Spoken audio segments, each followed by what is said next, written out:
Welcome to the Driving Forward podcast. It's Thursday, April 10th. Whether you're joining us live or listening on one of our 18 platforms, including Wreaths Across America Radio, where we broadcast every Tuesday evening from 7 to 8 p.m. Central Time, we appreciate your support. I'll be leading a panel of Don Salvucci Favier. I think she's going by Don Favier now. Chad Olison and Dan Tram at Clio Connect. Clio Connect is April 15th through 16th in Rosemont, Illinois. Attending Clio Connect Logistics Summit provides a unique chance to dive into industry trends, connect with supply chain and integration experts, and learn about critical product enhancements. This event is designed to offer valuable insights and build meaningful connections that can elevate your logistics operations to new heights.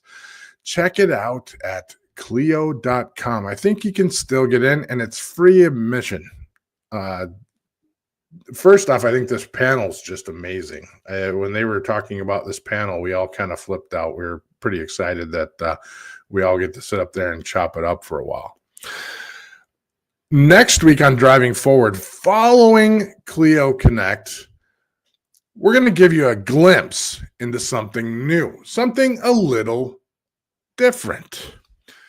We have Kami Zimmer and Chris Ruff on the show. Kami is the Chief Business Officer and Chris is the CEO at Glimpse. We'll be talking about what real time really is and why this isn't your grandfather's visibility platform.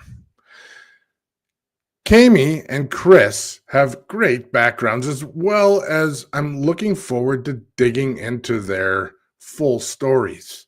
And even better yet, we'll all be in person following the Clio Connect conference.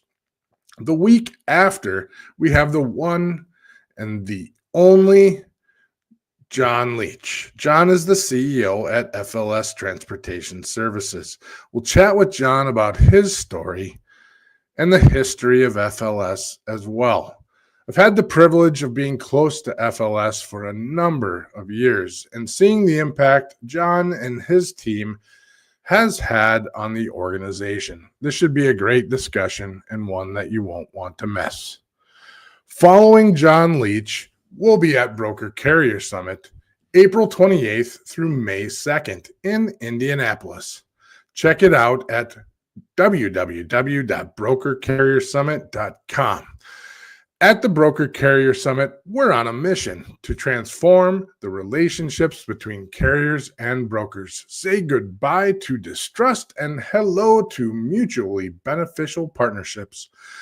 We believe the key to this transformation lies in fostering open communication, enhancing education, and meaningful connections.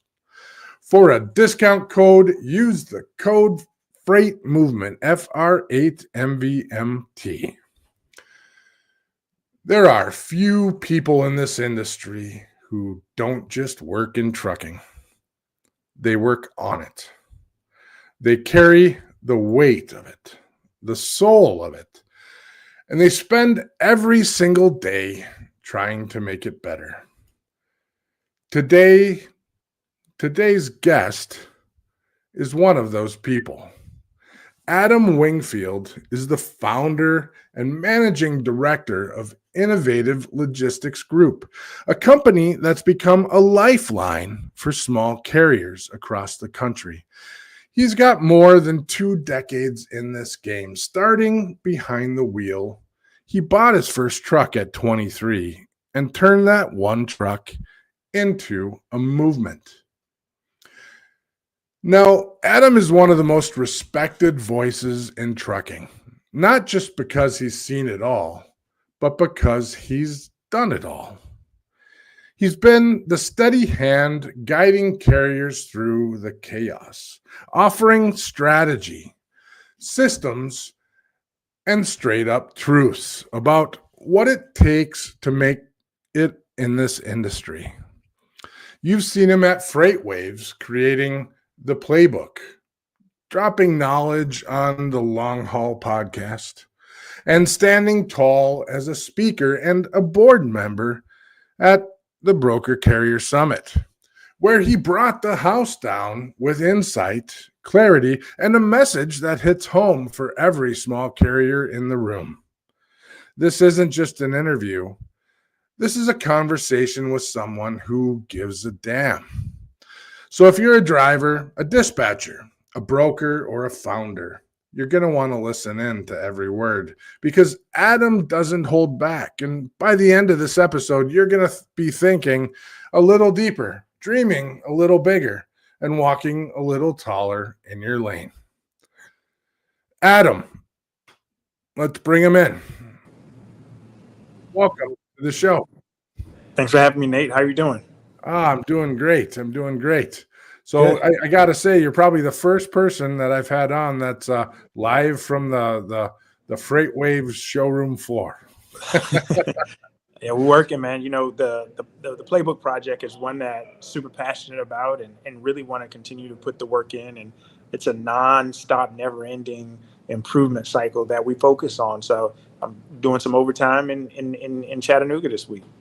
That's awesome. That's actually a perfect segue into my first question for you, which is, man, with all the stuff you're doing between Innovative Logistics Group, all the social media, all your advocacy for everyone, between Broker Carrier Summit and as you just mentioned with the Playbook, how are you holding up with all this? You got family, you got everything else. It's a lot of work holding the industry on your shoulders.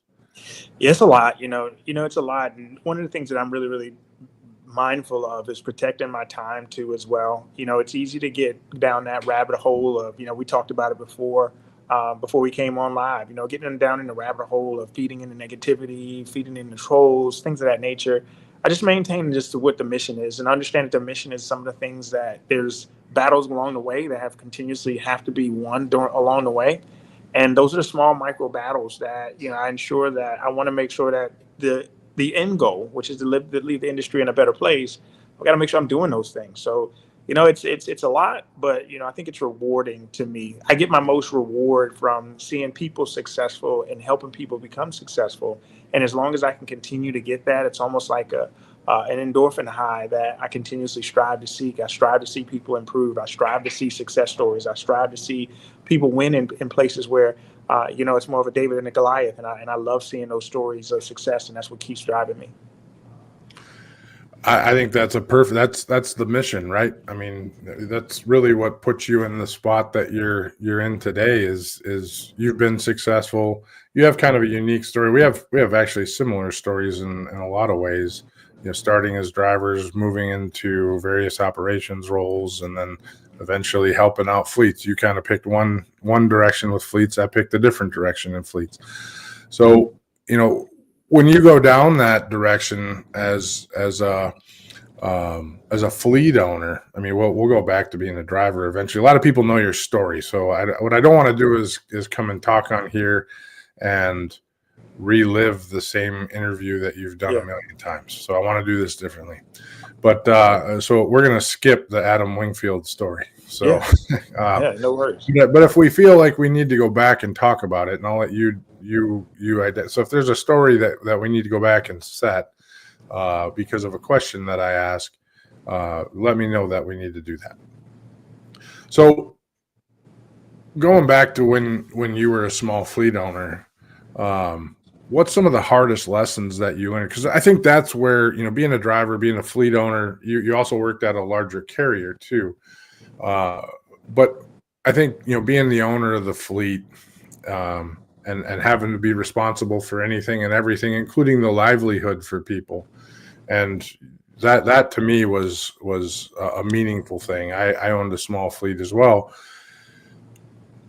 What's the hardest lesson you learned as a small fleet owner, and did that set the precedence, or how did it change your life? Yeah, so I think for me, the biggest lesson I learned, there's a huge difference between being a business owner and being in business for yourself. And I think that coming out of the seat as a truck driver in the beginning, My mindset is in business for myself. I'm calling the shots. I'm doing what I want to do. I'm going where I want to go. I'm taking that all into account. But the work doesn't start. Excuse me. The work doesn't stop when you become a fleet owner. The work actually accelerates, and it becomes Right. that much more responsibility is laid upon you. And one of my biggest things is that I didn't have insight when it came down to that. I didn't consider that it would be a different scope. I always said, hey, you know what? I want to call my own shots. I want my trucks to move faster. I want to have better trucks. But when you go into it from an owner standpoint, there's so many things that fall on your shoulders. And one of the most important things that fell on my shoulders that I wasn't necessarily respectful of, and let me be careful on how I mean the word respectful of, but I didn't consider you're responsible for the livelihoods of other people. And it's not just, the day to day. It is the from sun up to sundown. You become dinner time conversation with someone's family. You become that ability for them to be able to go out and buy a new car, whether they're going out and buy a house. That's a lot of responsibility. And when you look at it from the standpoint of a small business owner, a lot of times, man, we don't put in that element of business. We think that we're just accelerating the fact that we own trucks and that's the end all be all, but it's so much more to it, man. And I think that one of my biggest, I wouldn't say mistakes, but one of my biggest learning moments was really identifying the importance when you transition from that mindset of going, hey, I work for myself, to having a mindset of, hey, you know what? I'm a business owner. This is my brand. This is my reputation. This is what I'm building off of. So, I think that, and I know I'm talking from more of a high level approach when it comes down to it, because obviously there are all kind of mistakes that you make along the way, whether it's how you go about fuel to the factoring companies that you use and all of that, all of that's there's going to be those. But I think as the owner of the business, as the CEO, and the pride that needs to go on behind that hat that you wear, I think that's the most important lesson that I learned along the way. No, that's fair enough. I'm there with you. So in many ways, being a business leader for well over 2/3 of my life now, or at least adult life, one of the most important things was learning that in many cases, you're not putting yourself first. So there's a lot of debates about where you put yourself first, because as a leader, as a business owner, you do have to put yourself first, but your mindset needs to be aware of the fact that you have humans that work for you. So, and when you make business decisions, especially as a small business owner, as a company gets larger, decisions get made slightly differently. But as a small business owner, it is completely about humans. And yeah, you're right. The being aware of how you're purchasing, what you're purchasing, the business relationships that you have, understanding your top costs around fuel and payroll and tires and maintenance and what you're doing there is absolutely important. It's what keeps those people that work for you safe. It's what keeps them employed and educating them around those costs so that they're equally keeping you safe. So, but 100%. I think your answer is perfect. So, 100% perfect. So, so the title of this podcast was "Why Do You Believe?" or was surrounding why carriers fail. So we'll probably have to jump into that at some point. But I'm not sure why we picked that, other than you help carriers not fail. I think that's sort of probably why we picked it. But and I think you do a great job of that. How many companies have you worked with throughout your career? Thousands, maybe. Literally thousands upon companies, ranging anywhere from one truck to 180 trucks. I think the thing is that what you find as you do it, every company is different. I know that's understood from a standpoint of every business owner is different. They all are different, but they all are the same. And I think that what you'll find across the space, and one of the things, and I don't, and I didn't want to jump too far ahead, but what I find across the space is a pretty consistent finding in terms of the gap between operating at, hey, I'm just getting by, to operating at a level of success. And I think that over I've been in this business for a long time, just as much, as you're aware, but the messaging is still the same in terms of what I'm finding. And I think that that's the reason why I see things in a different light, regardless of markets or regardless of what's happening, is because most of the time it usually kind of goes down to the same reasons why from company to company you see some of those gaps in it. And one of the things that I will say, Nate, and it popped into my mind as we were having our discussion about one of my failures and the things that I could have done differently, and how do I go about things differently. I think ultimately when you start a business, and when I looked at it, I started at it very, very young, and I don't think age matters. Okay, so I don't want to make it sound like age matters, but when I first started expanding my fleet, I've never managed people before. I never in my life managed people before. That was my first hand at managing people.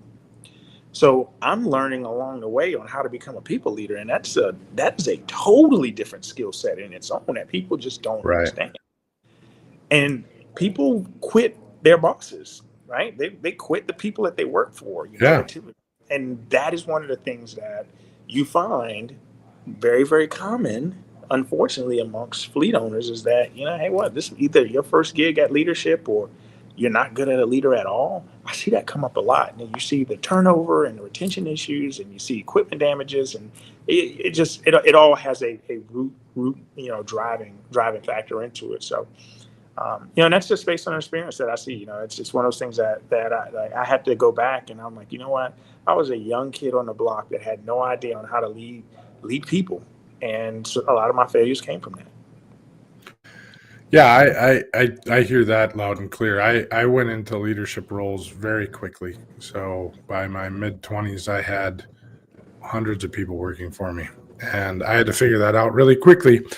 I would say I was given those roles because I figured it out quickly, but all I did was read and learn and read and learn and read and learn. And then I went from leading a large number of people to starting my own fleet with 8 trucks. And so inversely to that, you go from having someone to do everything. If I wanted to recruit, we had recruiters. If I needed to pay somebody, we had a payroll department. If I wanted to do something, but then I had to do it all. I had to do everything. And so you go the opposite direction of I knew everything. I didn't know everything about compliance, but I had a pretty good grasp about compliance. I knew how to sell. I knew maintenance. I knew all this stuff. But then when you have to do it, I didn't know how to do it. So, you think you know all these things, and you wrap it back around, and that makes you poor as a company operator. So then, you go through, well, we need to grow really fast. So, so then you go from 8 trucks to a different size organization, and it still didn't. So no matter how you slice an organization, whether it's small, you always find inadequacies. And I think where I'm going with this is you have to identify your inadequacies and then fix them. So as you being young, determining how long did it take you to determine that you needed to become a better leader? I think that honestly, in the beginning, you're going to always point that finger to somebody else. It's always somebody else's problem. You know what I mean? And that's part of immaturity when it comes down to leadership. I think as you become mature and you become experienced in leadership, you always look internally with any problem that happens within the organization. You apply a solution to that. And that comes from the principle of being that person that provides solutions to problems versus problems to solutions. So I think that, I think once I understood that, turnover is crazy. I had times that, I had 4 or 5 trucks sitting because I didn't have drivers sitting in them, and I've got 2 or 3 trucks trying to make up for it. But then you kind of realize, and you just go back in your head like, hey, what's the common denominator? And sometimes, unfortunately, it's too late. And then I just realized, just being innately just self-aware. I think that was really important to understand. I was like, man, I need to get better at leading people better. I need to get better at focusing on people leadership skills. And sometimes it's not very far off, man. It might be just the fact that sometimes we always identify the negatives, right? And one of the things that I struggle with is that I'm super analytical. I'm very analytical. I am very, Right. very, when it comes down to business, man, I am like that. And what I found that as a person with that type of personality, that a lot of times you're always looking for the incremental improvement, always. But when you continuously strive to look for incremental improvement, a lot of times you fail at recognizing the milestones that happen along the way. So I'm sitting here always pushing for that extra 1%. Well, hell, the team that moved is 15% ahead. Let's give them some recognition for that. Let's Sure. step back and say thank you for that. And I think for me, that was the biggest miss, and that's where I think I found that would be the biggest struggle in the beginning. I think that's a great point, and I think a lot of leaders today still struggle with that, and I'm one of them. So moving the bar, no one jumps. Very few people jump ahead 15% in a short period of time. All of us move a little bit at a time, especially in this industry. Maybe in other industries they suddenly skyrocket, but this industry, we move at the penny a mile. And that if that penny a mile or that percentage moves just a little bit and a little bit and a little bit, we have a tendency of being so focused on things that we forget to look back, and then we have a tendency to be so far in the thick of it that we're not looking back and appreciating the whole journey. So that, I think that's a statement that everyone needs to reflect on a little bit. So on that point, how do you kind of carry the responsibility of all the people that look up to you? I mean, there's throughout this career, there's a substantial number of people, and I've actually met some folks that look like mini atoms. So they've become you in a lot of ways. How does that work for you? I mean, how does that make you feel, and how do you carry that responsibility when you create people that truly are, they've become in a lot of ways you? So they're doing exactly what you do. And especially in this industry where we are incremental like that. So what's your thoughts on that? I think that what it really boils down to with me is I've learned to lead with my heart first. It doesn't matter what industry that you're in. You could be in trucking, you could be in the restaurant business, you could be in landscape or whatever. It doesn't matter. People are always going to be people at the end of the day. It's just like when you start a trucking company, it's no different than starting a lemonade stand.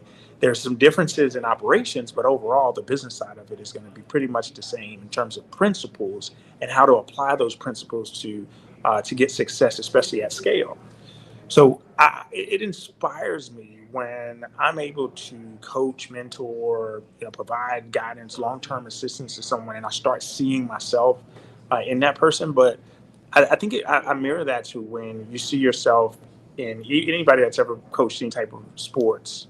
When you see how that team comes in that first part of the season, in the summer to the last game, the award ceremony, you watch that growth, and I think that for me, I get the most satisfaction in watching that growth and watching that incremental development and incremental improvement, from whether or not, they go from a concept of, hey, I'm starting a trucking company and I'm kind of new to this, to a, hey, I've been running a trucking company for a long time, and I just need somebody to tell me what I'm doing wrong, and giving them that opportunity to kind of funnel through that and watch them, honestly, in some cases, watch them struggle.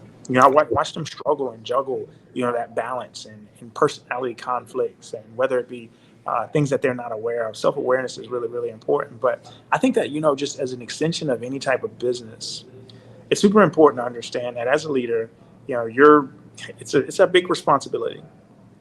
No matter if you're running 3 trucks, because the way that you identify yourself and those principles that you use as a 3-truck operator are things that's going to catapult you to that 10, 12, 15, 130 truck operator. And great businesses always have that great person in the background, that great person that's leading in the foreground. So it's just having that delicate balance, man. And I think that, ultimately, I think that when I look at that, that's really how I feel when it comes down to leadership in the industry. No, I appreciate that. And a 5-truck leader, you look at some of the people that have them. I'm going to throw this name out there, Jamie Hagan. Yeah.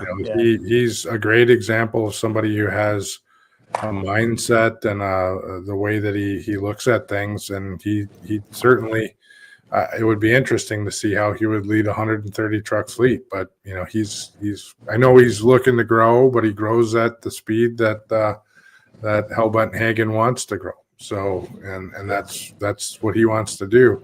But it would be interesting if he had that. So he definitely has a different angle to that. So, so there are thought leaders that run smaller fleets, and they're definitely people who bring great insight to the industry as well.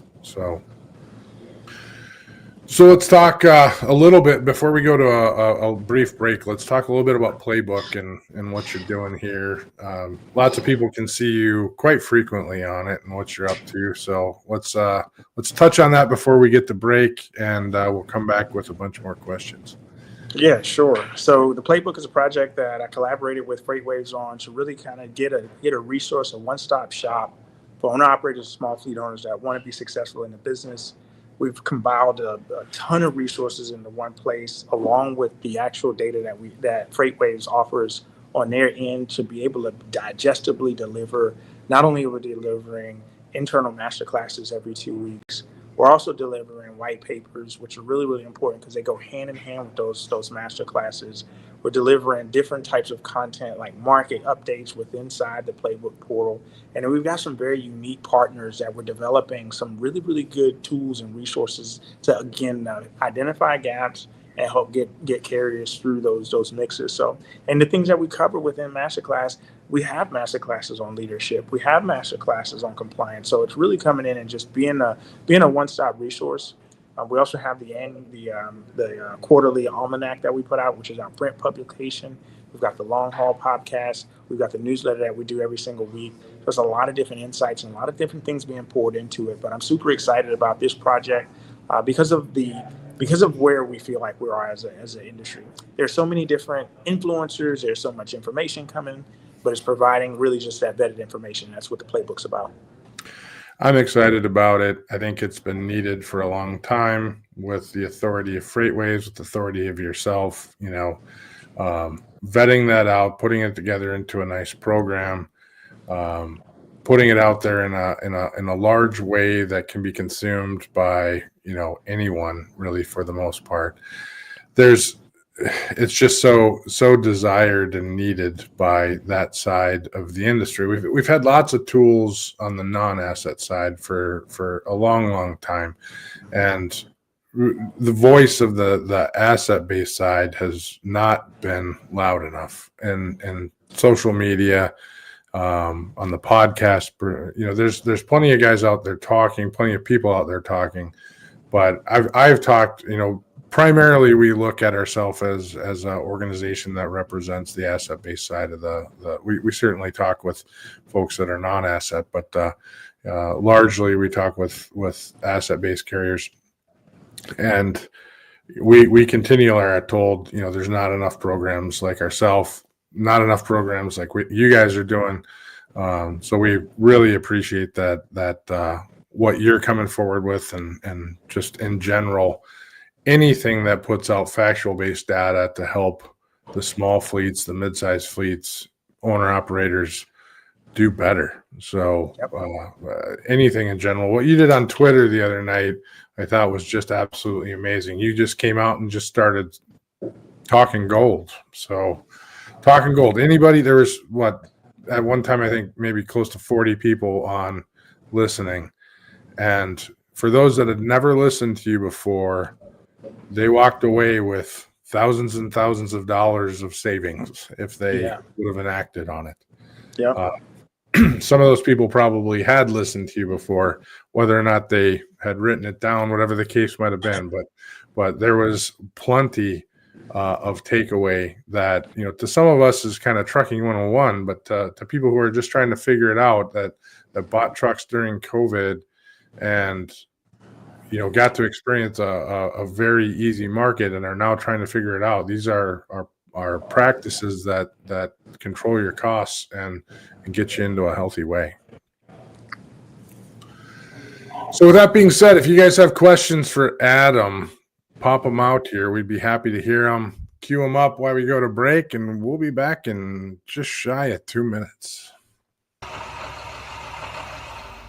If your fleet's downtime looks like chaos, you're missing out on GLCS.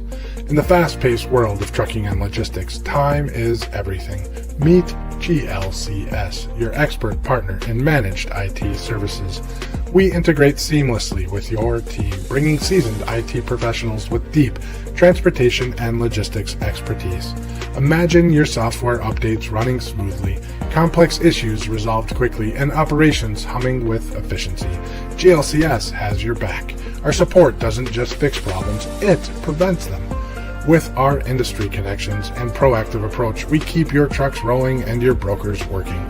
Think of us as the added resource your company needs to unleash its full potential. Visit glcs.net today and keep your business driving forward. GLCS, where efficiency meets expertise.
And we are back. And Adam moved. We'll change the scenery. Fair enough. That's what happens when you got an active studio. Yeah. I get it. All right. So kicking off the back half of this. So when you're working with a carrier and you go in the door, what's a couple of things that you look for right away? What are kind of some key points that you look for immediately? Yeah, the first thing I 100%, and I'm just going to just let it be known is I'm looking into compliance, because the way you manage your compliance operation tells me a lot about how you manage the systems, processes, the whole organizational approach that you have as a whole. Really kind of boils down into the systems that you have. We study deeply into that, and it tells us a lot about behaviors. We also look at driver retention when it comes down to that. So we're digging into those driver retention, looking at any opportunities and gaps in driver retention. And then ultimately the final thing that we look at, because these are all feeder products, and that's profitability. We're going to look at we're going to analyze your each one of your units. We're looking at efficiency. We're looking at fleet optimization. That's big, right? So if you got 10 trucks and you're running 3 of them, we're looking at, why. So we're looking at optimization as a whole. We're looking at fuel optimizations really, really heavily, because that's one of your largest, obviously one of your largest variable expense. So we're looking at managing that fuel optimization. We're looking at those 2 points of fuel optimization. We look at station selection. We look at fuel consumption. We look at how all of that kind of plays in a part. So we're looking at objectively. We're looking at the analytics side, right? So we're looking at a lot of the data points on it. But really from a behavioral standpoint, I'm going to tell you right now, Nate, I've been doing this a long time, man. And usually compliance is going to tell you a lot about the person that's running the business. It'll tell you 100% about that person, how they run the business, how they maintain their vehicles, right? How they schedule their maintenance. Are they doing predictive maintenance, or is it breakdown maintenance, right? So you see a lot of that. You also see the behaviors of how they manage hours of service and what that culture looks like. Is it a breakneck, hey, get to the next load, run into the wide open, or do you have methodical processes in place to make sure your drivers are safe and make sure that you're operating when it comes down within the hours of service guidelines. So yeah, ultimately, those are some of the few small things, and even though they're not small, they're very, very large on the grand scheme of it. But I have not yet once run into a fleet that I can't look at that compliance, dig into the CSA side, look at their basics, be able to diagnose what they're doing on that side, and it would not tell me exactly what's going on as an organization as a whole. It'll lead me into why your insurance is high. It leads me into why obviously why your turnover is the way it is. It leads me into so much. So we hinge a lot on the compliance side of it because I think that that's a really good starting point when it comes down to systems and operational organizational structure. So basically, poor compliance, poor operator. Poor operator. Poor operator. I'm not gonna sugarcoat it, man. If you can't run compliance, you can't operate a trucking company. Yep, I'm 100% there. I also go down the road with that, dependent upon what we work with. Poor maintenance, poor operator. Yeah, which is usually going to be equivalent to poor compliance, poor operator. I mean, if they have a poor maintenance program, poor equipment, that's going to equal poor compliance. So yeah, which the way that you operate and you're coming in looking at a company from a holistic standpoint. I mean, they're usually having you come in looking at the whole company, correct? yeah. Yeah. So you're able to come in and look directly at the compliance standpoint right away. So yeah. Yeah. We'll come in and we'll run, and I don't want to let the secret out, but we'll run a full audit, from top to bottom. We'll run a full audit. And yeah, like I said, coming out of that audit, when we do at a conclusion, it usually tells everything we need to know. You'll be able to say, hey, well, why was this like that? And you'll have the owner be like, well, get that type of response. And that's when you know that, okay, yeah, we've got opportunities to improve operations here. So you can answer this one, I'm going to ask you a succession of questions around this. Just curious. So how often is it a poor compliance-based company that calls you in? 8, 9 out of 10 times. It is. How often do they actually choose to move forward with you? Half of that. Yeah. And I'm going to tell you why. Yep. Because they're so afraid to do things the right way. Mm-hmm. And that makes sense. Like, if I do this, I'm going to lose drivers. Right. If I allow them to operate this way, we'll lose drivers. So a lot of times they know it needs to be done the right way, but they're intimidated with, hey, you know what? If we do it the right way, then these are the consequences. So, and then, so half of those don't move forward with you, and then that leaves the other half. So let's say 4 out of 10 would move forward.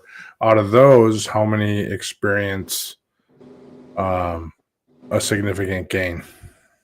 From the minute they start. The minute they start, because number one, you know that you've got someone that's coachable in the place that's wanting to get in better, that wants to get better. And number two, I believe if you can measure it, you can improve it. And it's not even a belief, it's the truth. If you can measure it, you can identify, hey, I'm here, and to get here, what do I need to do?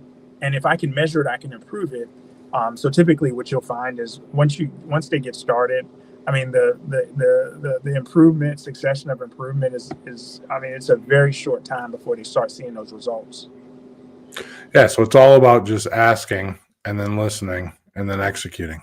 That's it. I think the execution part of it, a lot of times, man, like I said, to go down to it, it's not a matter of not knowing that you need to do, it's the execution behind it. And it's just like I said, you'll get the ones that say, hey, we really need help getting things fixed in order. And then you get them in and you do the session and you do the preliminaries and you say, hey, here's the first 5 buckets we're going to have to focus on. They go, yeah, thanks, but no thanks. Yeah.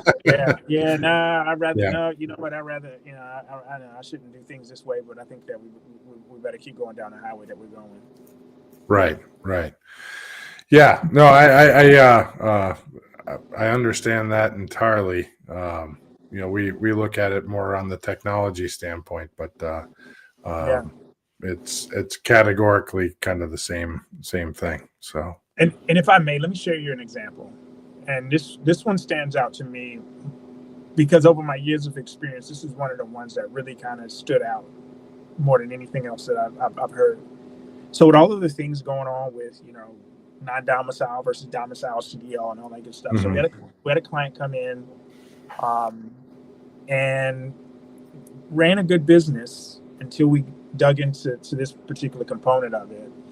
They started hiring drivers from a specific sector of the world. And I won't nail it out now because I don't want to talk about that really as a focus. But the red flag that turned up is like, hey, this company, they've been using an ELD manufacturer, a particular ELD provider for years, right? But then when they started going into a different sector of drivers, they said, hey, you know what? We're switching ELD providers. And I'm like, well, what's the cause of the switch? And the answer was because our drivers want to be able to edit the logs. And I'm like, well, why do you want to be able to do that now all of a sudden? Well, if we can't, well, what we were told by our drivers is that we can't make money if we follow these hours of service. We've got to be able to edit the logs. So let's do the cowboy way. And that's kind of just putting it into a summary, right? We're trying to protect people in the interest of who may be listening at the same time. But it's people that think like that out there. Right. You know? They think like that. Yeah, there's plenty of them that are out there. You see the videos, you see the pictures, you see, all of the people that are out there. And I mean, we both come. We're pretty close in age. So when we both started driving, I started driving when I was 21. So I'm turning 48 here soon. So I was in the industry before I was 21. So when I started driving, it was paper logs, and if you didn't like your day, you ripped to the next day, or you had loose leaf logs, baby, and whatever you needed. So, and nobody cared back then, really. I mean, I did. If I was tired, I went to bed. So, and there's a whole industry debate that we could probably go into on the where we are accident wise today. Of course. So, and that is what it is, but it doesn't really matter when you get pulled over or you have an accident and your logs have been edited and someone's going to question that, then whatever amount of profitability that you just had is now up for question. So that's the reality of it. So I'll walk down that road a little. I mean, I just walked down that road a little bit. So that's the true reality of it is you can have whatever cowboys you want, but all that little extra cash they just made you could go flying out the window. It ain't worth it, man. It ain't worth it. Yep. And life was a lot more interesting as a driver. At least I shouldn't say that a lot more interesting. It was a lot different as a driver in the late 90s when you could just loose leaf logs. So, but we're not there anymore, and it's probably not going back. So, and I mean, there's a lot of things that were different. We didn't have the distractions that the drivers had. We didn't have the in-cab distractions. You don't have automated transmissions that make it. That's a totally different conversation. But then you had automated transmissions that kind of changed almost the skill, right? Absolutely. Change the skill of the driver. It that's a debate I've had a whole bunch of times. It makes a poor driver better, but a better driver worse. Absolutely. So then, that's a whole different thing, so as a city driver, I would love an automated transmission. As an over-the-road driver, I wouldn't want one at all, So, and I actually at a period of time I had one. I had but as an over-the-road driver, I did have one. So, but I mean, you have that. You have a whole variety of different technology platforms that I think this goes along with my points with AI, and I came up with this statement I've been making, and that's that I say this related to AI, and I'm going to say this with all technology. Technology is moving so fast right now, and regardless of what that technology may be, we're gonna deploy it. Yeah, and we're going to continue to deploy it, whether we should or we should not. Yeah. If it's something that we should try out, but we have to remember that if it doesn't work, and if it's not a positive thing, that we need to take steps back. But we're not going to know if we should take those steps back until we put it out there. And as a society and as an industry, we're not going to advance unless we take those steps. And technology moves so fast today. 20 years ago, it was doubling every 7 years. Now it's doubling every 2 years, which is insane. The worst technology you're using today is what you're using right this exact second. And in 2 years, it's going to be twice as powerful as what it is today, generally speaking. And AI is doubling every 6 months. So, this is insane rate of technology. So the ELDs today are going to be potentially twice as more impactful as what they are 2 years from now. So we just have to remember we got to take steps backwards to get rid of all the crap that we put out there that doesn't work. So I think we forget to do that. So I just spoke probably a bit too much there, but it is what it is. So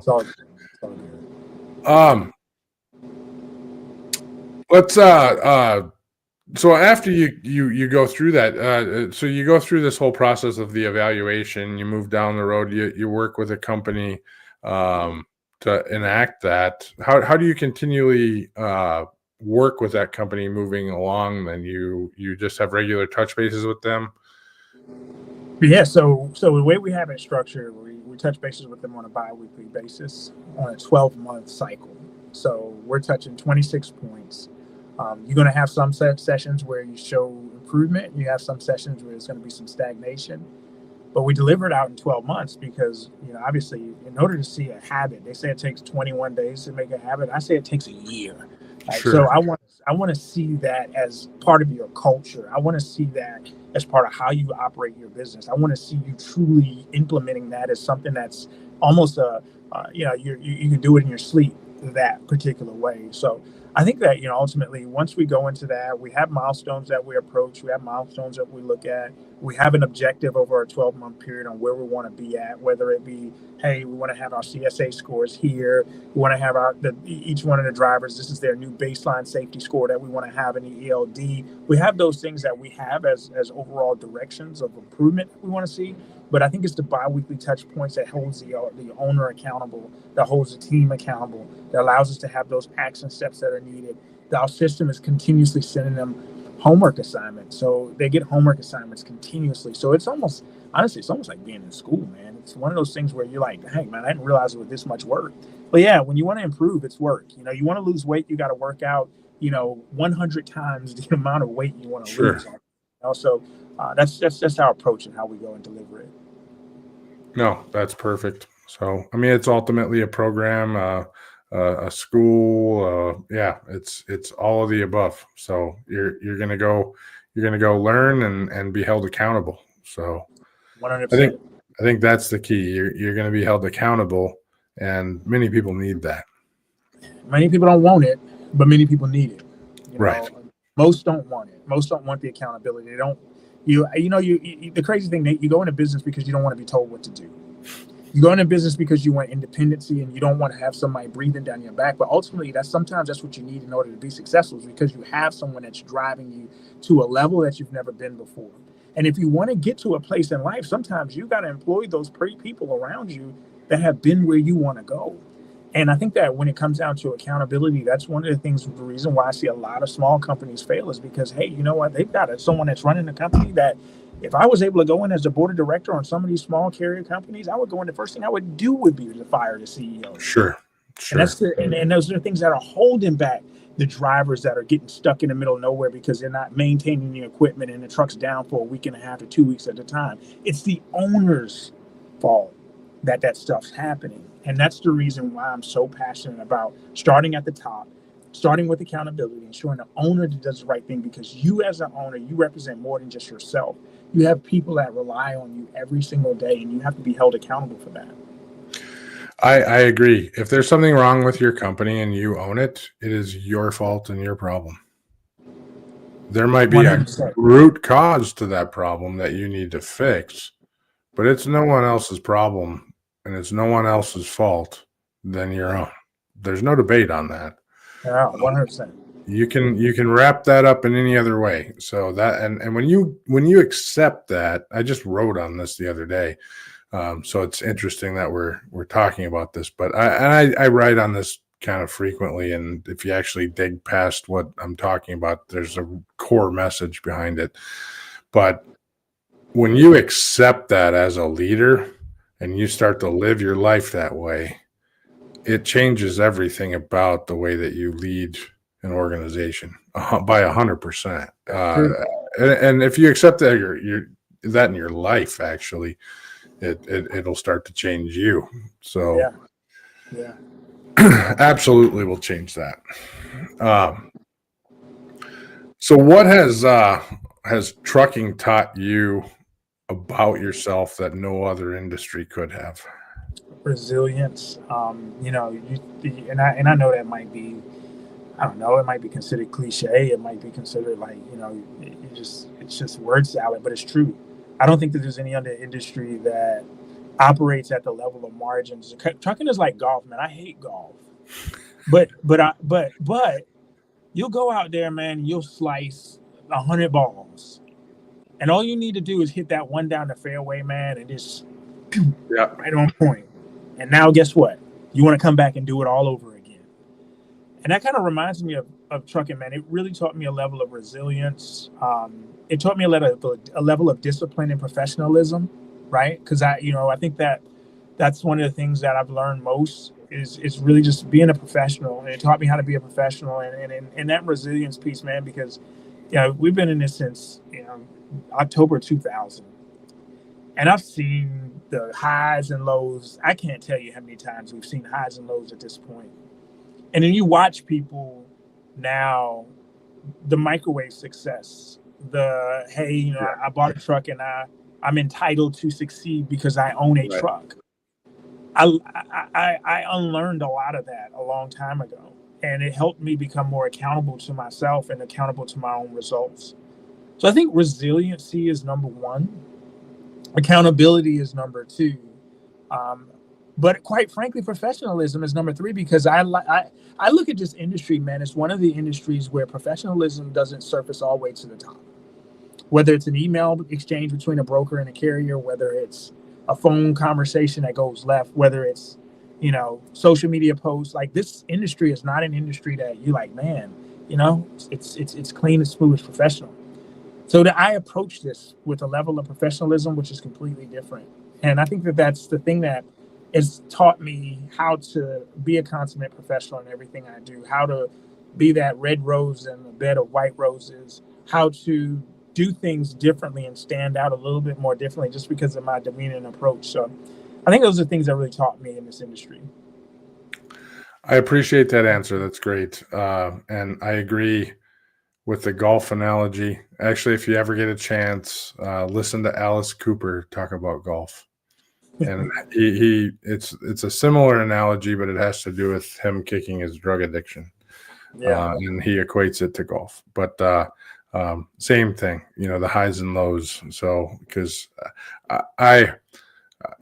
I'm not good at golf, but you hit that one shot and there you go. So professionalism in this industry, I think, is imperative. You can be this industry has a tendency to be emotional, and you see it. I think the brightest area of this industry, in an example of that statement, is social media. You look at the medical industry or the retail industry or wherever else, and you don't see the emotional responses like you do in transportation. The social media has a very odd, and it may be because I'm so deep in that, but it has a very odd ecosystem in social media. And there is a professional side to that, and there is a not professional side to that. So, to that point, remaining professional, I think, and in most, if not all scenarios, it's nice to jab and be funny and do whatnot from time to time, but that professional manner is great. So, and I appreciate you for that. So we're kind of getting to a point to wrap things up here, but the last few questions before I go down that side, anything related to the playbook, anything related to innovative logistics group that I did not touch on that you would like to touch on before we go through any final questions? No, I think you hit it all on the head. I think we touched all on it. We're all about resources, right? And the thing is that we want to be looked at as the front and center when it comes down to providing those resources. Again, I'm down here, and one of the things is we're always constantly looking at elevating the tool chest that's available to make the job easier for a business owner to be able to start and operate a trucking company much more efficiently and much more successfully. So I think that aligns with our passion, and that's just really. I think this conversation really did a good job and really kind of showcases what we're focused on and why we do what we do.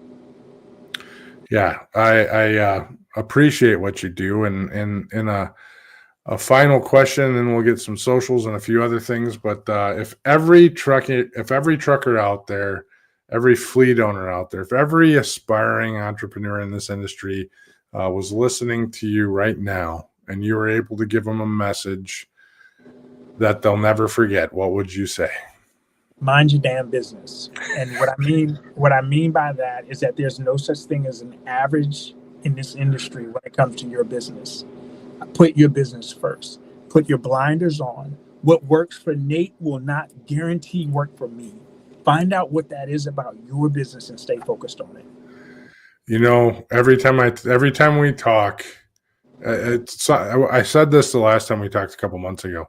At some point, we need to go shadow each other at some of our customers. So we would laugh. I swear we would laugh. Yeah. These are things that we say that comes out of my mouth too. So what works for everyone always wants to measure the guy down the street. So and the guy down the street sources tires differently. The guy down the street has a unicorn customer that he acquired 15 years ago that's got $3 a mile on a lane that everybody else has $1.75. Right. And you're not going to get it because it's his uncle. And that's the basis of his business, and he's sloppy on other things because he's got that, and it's never going away. But you can't measure against those things. You can only measure against yourself. That's it. So, and you got to manage to measure, and that's the only way you're going to build. And measure to manage, benchmark against yourself. And it's okay to glimpse out there every once in a while and say, what's this guy doing? Is there, retention wise, and et cetera, et cetera. It's okay to keep your eyes open, but don't base your entire business on that. That's right. So, yeah, I love that. So, Adam, where can people find you? You can find me if you're on LinkedIn, you can find me at Adam L. Wingfield. You can find me on Twitter, X, whatever you want to call it now, at Adam L. Wingfield. You can find me on Instagram at Adam L. Wingfield. You can email me at adam@innovativelegisticsgroup.io. But most importantly, you can find me wherever the industry is showcasing positivity or there's education involved. You'll see me at the center of it. So that's where you can find me. That is beautiful. And we'll also find you coming up at Broker Carrier Summit too. So that's correct. That's correct. Got a few things going on there. You're on the board, Broker Carrier Summit, and looking forward to seeing you there. We'll likewise actually be able to shake hands. So I'll see you somehow in passing at that one somehow, some way. So likewise. But absolutely appreciate you coming on. This was a long time in the making. I think we scheduled this probably 4 months ago. So in some way, shape, or form. So I appreciate that. It's been great having you on, Adam. Thank you for having me. All right. Take care. All right.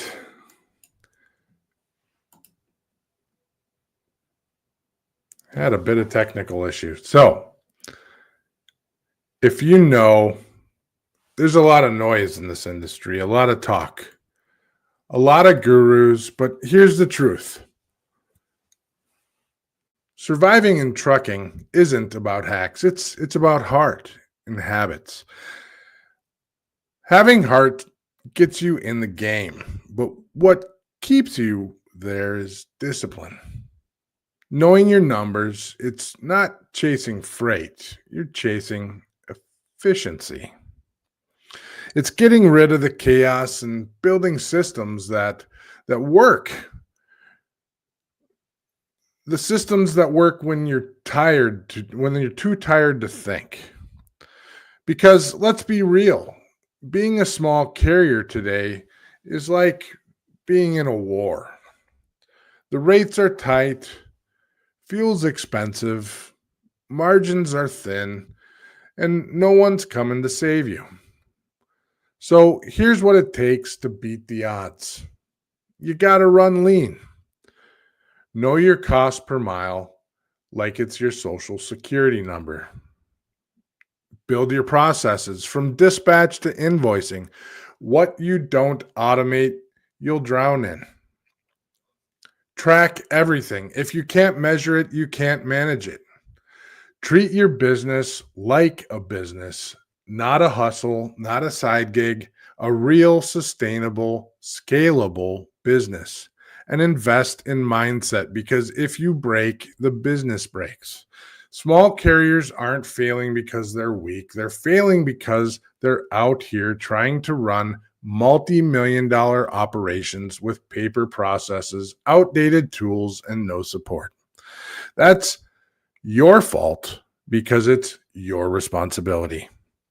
So here's the call. Don't just be tough, be tactical. Don't just grind, get better. You've got the heart, you've got the hustle, now build the machine, because no one's going to hand you success in this game. You've got to take it. So get after it. Stay curious, stay informed, keep pushing the boundary of what's possible. Until next time, drive forward with purpose and innovation. Thanks for watching.